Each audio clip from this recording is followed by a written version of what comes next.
Episode number 3326। Title Veer fight with Samira.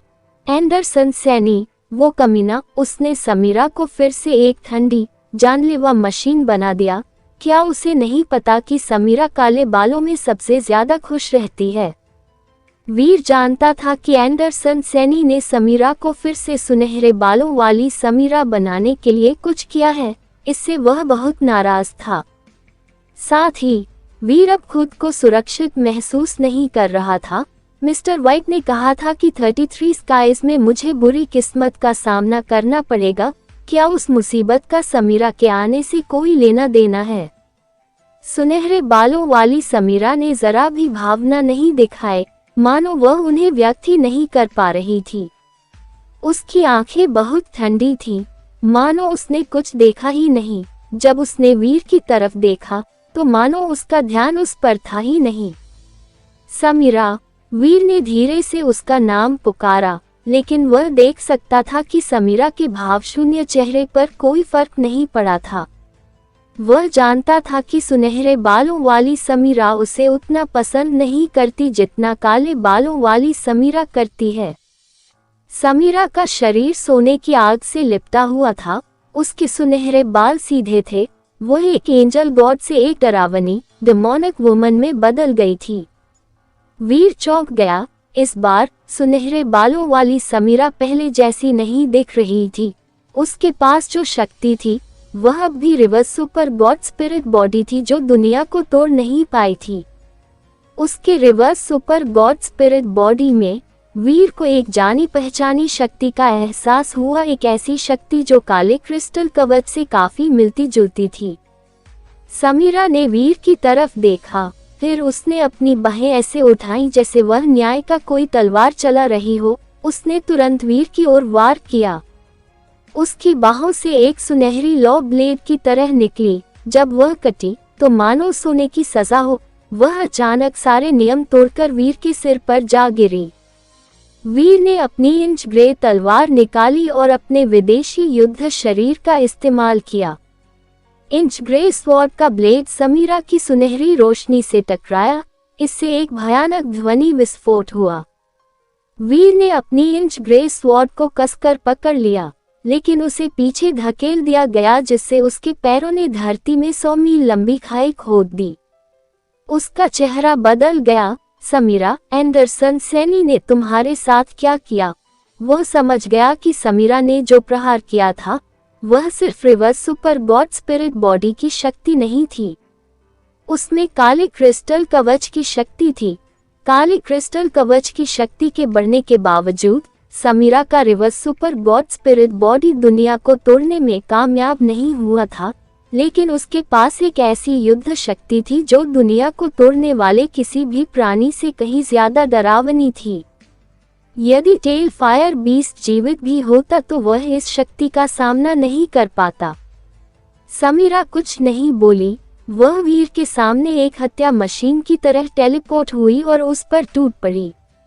वीर का शरीर विदेशी युद्ध शक्ति से फट पड़ा। वहीं उसकी इंच ग्रे स्वॉर्ड चमक रही थी। उसने समीरा से लड़ने की पूरी कोशिश की, लेकिन उसे हार का सामना करना लगभग तय लग रहा था। समीरा अपनी शक्ति का इस्तेमाल लड़ने के लिए कर रही थी। इस तरह की लड़ाई वीर के शरीर की क्षमता से कहीं ज्यादा थी। कोई भी इसमें बढ़त हासिल नहीं कर पाता। उनकी लड़ाई एक ऐसे मोड़ पर पहुंच गई जहां उनके दिमाग को अब सोचने की जरूरत नहीं रही। तलवार की रोशनियां और सुनहरी रोशनियां एक दूसरे को काटती रहीं। हालांकि वे एक ही हुनर इस्तेमाल कर रहे थे। वीर की ताकत समीरा से ज्यादा नहीं थी, वह साफ तौर पर नुकसान में था। हालांकि वीर के कौशल समीरा से बेहतर थे। जीत की कोशिश की। वह लड़ाई जारी रख सकता था, लेकिन वीर को साफ महसूस हो रहा था कि समय के साथ लड़ाई में समीरा की ताकत और भी मजबूत होती जा रही थी। ऐसा लग रहा था जैसे उसका पूरा शरीर पवित्र सुनहरे प्रकाश में नहा रहा हो। उसके दिव्य शरीर का हर इंच दिव्य प्रकाश छोड़ रहा था। हर बार जब उनके हमले आपस में जुड़ते तो ऐसा लगता था जैसे उसके शरीर की चमक और भी तेज हो जाती थी। एंडरसन सैनी ने उसके साथ क्या किया? उसके शरीर में काले क्रिस्टल कवच की शक्ति क्यों है? वीर ने जोर से पूछा। वह जानता था कि काला क्रिस्टल कवच वाकई अद्भुत है, लेकिन वह ये नहीं जानता था कि काले क्रिस्टल कवच पर कब्जा कैसे किया जाए और उसका स्वामित्व कैसे लिया जाए। जब काला क्रिस्टल कवच वीर का था, तो वह जेनोजेनिक मोड में तभी शामिल हो सकता था जब वह उसकी मदद लेता था। इसमें एक अजीब बात थी, काले क्रिस्टल कवच की शक्ति जेनोजेनिक जीवों और जीन प्रजातियों पर तो काम करती थी, लेकिन इंसानों पर यह कभी ज्यादा काम नहीं करती थी। अगर वीर ने इसे निगल भी लिया, तो भी इसकी शक्ति उसके विकास में मददगार नहीं हुई। इसका एकमात्र फायदा वीर को द स्टोरी ऑफ जीन का अभ्यास करने में मदद करना था, और बस। अगर काला क्रिस्टल कवच वही था जिसका जिक्र गॉड केओस पार्टी लीडर ने किया था, तो एंडरसन सैनी काले क्रिस्टल कवच का इस्तेमाल क्यों कर सकता है? क्या वह वाकई वही ह्यूमन अल्फा है जिसका जिक्र गॉड केओस पार्टी लीडर ने किया था? वीर को कुछ समझ नहीं आया। डोन! वीर ने समीरा के अगले हाथ के वार को रोक दिया। वह हवा में गिर पड़ा, इंच ग्रे स्वॉर्ड पकड़े हुए, जो जवाब में कांप रही थी। उस आखिरी वार का असर बहुत ज्यादा तेज था। कुछ ही मिनटों तक चली उनकी लड़ाई में समीरा की शक्ति और भी बढ़ती जा रही थी, उसकी ताकत अभी भी बढ़ रही थी। सोनल, वहां मेरा इंतजार करो। वीर ने सोनल को जाने दिया। उसे इस लड़ाई में शामिल होने के लिए अपनी पूरी ताकत लगानी थी।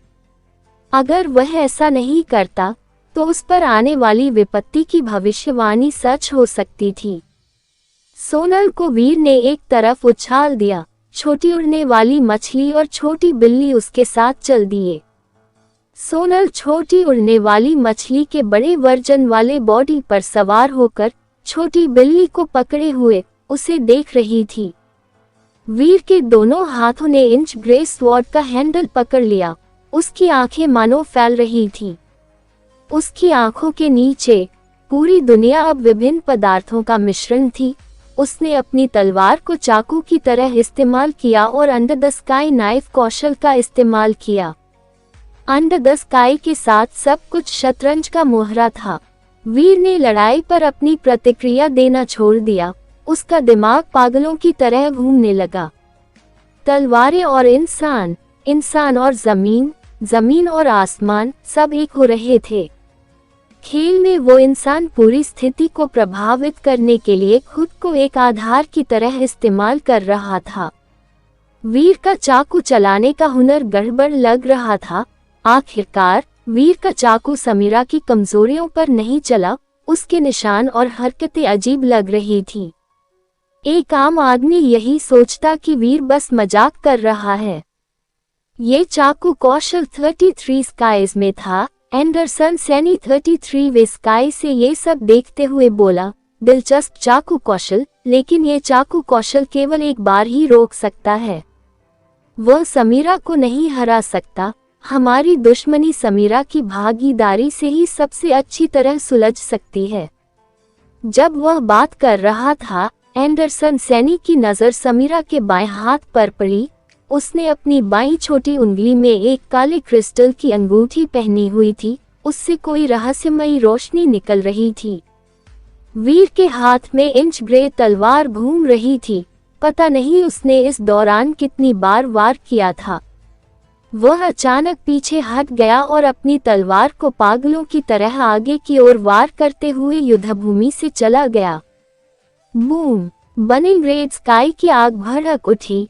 अनगिनत लपटें तबाही मचाने लगी। ये कई अलग अलग आग के चाकू बन गए जो पागलों की तरह समीरा की ओर बढ़ रहे थे। समीरा की आंखें जम गईं।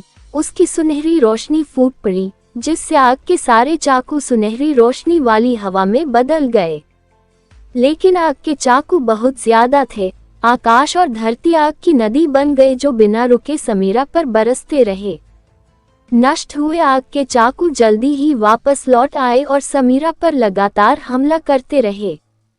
वीर के अंडर द स्काई चाकू कौशल चरम पर पहुंच गए थे। बर्निंग रेड स्काई का लीडर बनने की अनुमति चरम पर पहुंच गई। एक अनंत अग्नि चाकू नदी ने उन्मत्त होकर हमला किया। अपनी अश्लील शक्ति के बावजूद समीरा भी चाकुओं की नदी के बीच धराशायी हो रही थी, जिससे सुनहरी रोशनी मंद पड़ गई। समीरा की सुनहरी रोशनी मंद पड़ते देख आग की धार और भी भड़क उठी, लेकिन वीर का चेहरा फिर भी ठीक नहीं हुआ। उस दिन वह बहुत बेचैनी महसूस कर रहा था। उसे समझ नहीं आ रहा था कि यह बेचैनी कहाँ से आ रही है।